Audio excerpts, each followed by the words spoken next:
Pagbasa mula sa mga gawa ng mga apostol. Mahal na Teopilo, isinalaysay ko sa aking unang aklat ang lahat ng ginawa at itinuro ni Jesus buhat sa pasimula hanggang sa araw na siya'y umakyat sa langit. Bago siya umakyat, tinagubilinan niya sa pamamagitan ng Espiritu Santo ang mga apostol na kanyang hinirang. Pagkatapos ng kanyang pagbabata, maraming ulit siyang napakita sa kanila.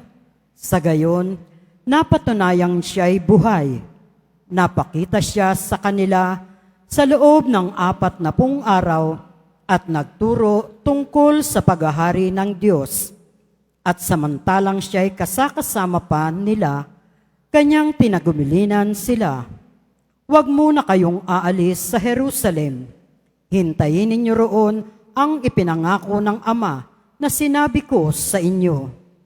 Nagbinyag nga sa tubig si Juan, ngunit di magtatagal at bibinyagan kayo sa Espiritu Santo.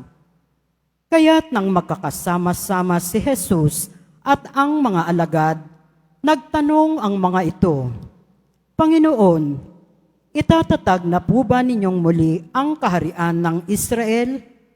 Sumagot siya, ang mga panahon at sandali ay itinakda ng Ama sa kanyang sariling kapangyarihan at hindi na kailangan pang malaman ninyo kung kailan iyon.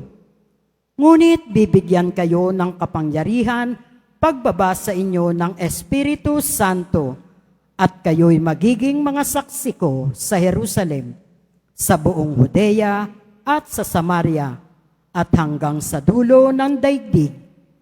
Pagkasabi nito, siya'y iniakyat sa langit, samantalang nakatingin sila sa kanya at natakpan siya ng ulap.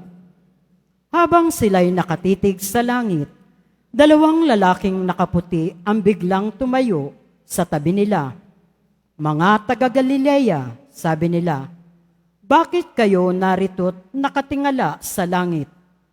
Itong si Jesus na umakyat sa langit ay magbabalik tulad ng nakita ninyong pag-akyat niya.